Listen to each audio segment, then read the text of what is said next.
Good morning, students. I am Tushar Varde, your English teacher from Kendriya Vidyalaya Nasik Road Camp. Today, we will have explanation of remaining two stanzas of the poem The Road Not Taken. In previous video session, we had the explanation of first two stanzas of the same poem. Now, we are going through the remaining last two stanzas, stanza number 3 and 4 of the same poem. Let me remind you, students, that small review of whatever we had in first session, that The Road Not Taken, this poem is composed, written by Robert Frost. He is an American poet, and in this present poem he has tried to symbolize our life with the road. What happens in this present poem? Narrator reaches to a point from where he was in dilemma, he was in confusion, that there had a diversion and two roads separated, diverged in two directions. So he was confused which road should be followed. But being one person, he had to follow only one road. So that's why he follows one of the roads. And he had that sense also that both the roads can be same, but out of that he has to follow one. So he chooses one of the roads. Students, unfortunately right now I do not have a textbook, so that's why I have a PDF form of this present poem in my mobile, so I will be going through it. If you do not have textbook, so whatever PDF form of this present poem I have sent you, please follow it. So let's go through the stanza number 3. And both that morning equally lay, in leaves no step had trodden black. Means next day in the morning, whenever he was continuing his journey on the road, one of the roads, he thought that, so for whatever experience I have, that is not that much different, and that same experience he might have there in the other road. So because according to him, both the roads were not trodden. Trodden means used by others. Oh, I kept the first for another day. So another day he thought that he tried the different road which he did not choose earlier. Yet knowing how way leads on to way, he knew that following the other road also, it is not going to make any difference. It will have the same experience. I doubted if I should ever come back. But he had this sense also, this feeling also, that once you choose something, once you start following one of the roads, coming back or returning from that road, it's not that easy. So same in our life also, students, if we take any important decision, significant decision in our life, it is not that much easy to come back from that decision. So he had that idea. I shall be telling this with a sigh, somewhere edges and edges hence. Two roads diverge in a wood, and I took the one less travelled by, and that has made all the difference. In last stanza,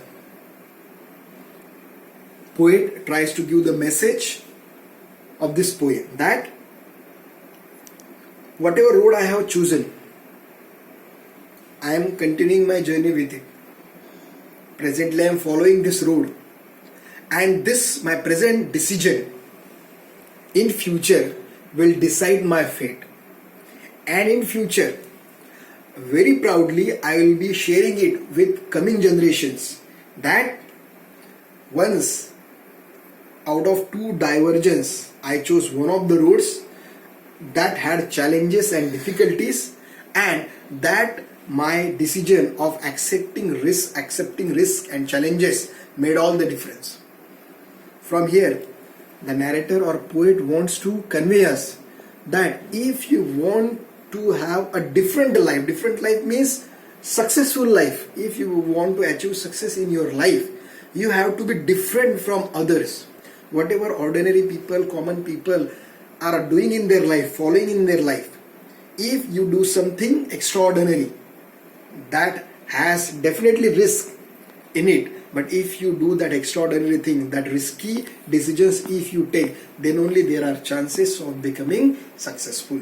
So with sigh, with relax, with relief, he feels that, oh, let it be, whatever difficulties I am facing right now, following this road. But with proud, I'll be sharing with my coming generations that once I had this risky and adventurous decision which I had taken earlier, and this risky decision of my life, choice of my life, only made the difference, and whatever success I have achieved right now, that is due to that decision only, and it has made all the difference. Students, in this poem, some poetic devices have been used. We call it figures of speech. For example, alliteration is used here.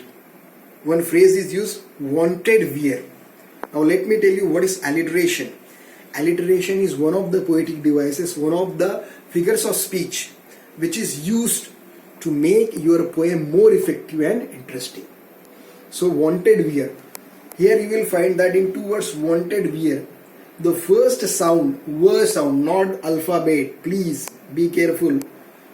Don't misunderstand the fact that repetition of word is not, repetition of alphabet is not important here. Repetition of consonant sound. Whenever repetition of consonant sound is there in the beginning of words, then that is called as alliteration. Then another poetic device is used here, that is repetition. Repetition means wherever in a same line there is repetition of words. For example, edges and edges. This is the example of figure of speech, repetition. Then third poetic device, figure of speech which is used here, that is assonance. Assonance means whenever vowel sound is repeated. You can find it in second stanza, second last line, that is, as for that, the passing there, vowel sound is repeated here. So these are the technical things. An important thing, that this present poem composed or written by Robert Frost is presented in iambic pentameter. Now what is meter? Iambic pentameter means is one of the styles of writing poems. So meter is important, students. Whenever you learn any poem, or whenever you try to write any poem, then you must have the proper knowledge or mastery over meter. M-E-T-E-R. Meter. Meter means nothing but whenever a particular line of any poem is divided into particular parts which gives that line a particular rhythm, that is called as meter. So generally all the poems, even songs, lyrics, they are written while taking care of this meter. Means particular length is given to every line and it gives it a particular rhythm. It makes it more effective and interesting. Students, I hope you must have understood it. You please keep reading the poem again and again. If you face any difficulty or problem, please contact me on the given WhatsApp number. Thank you. Take care.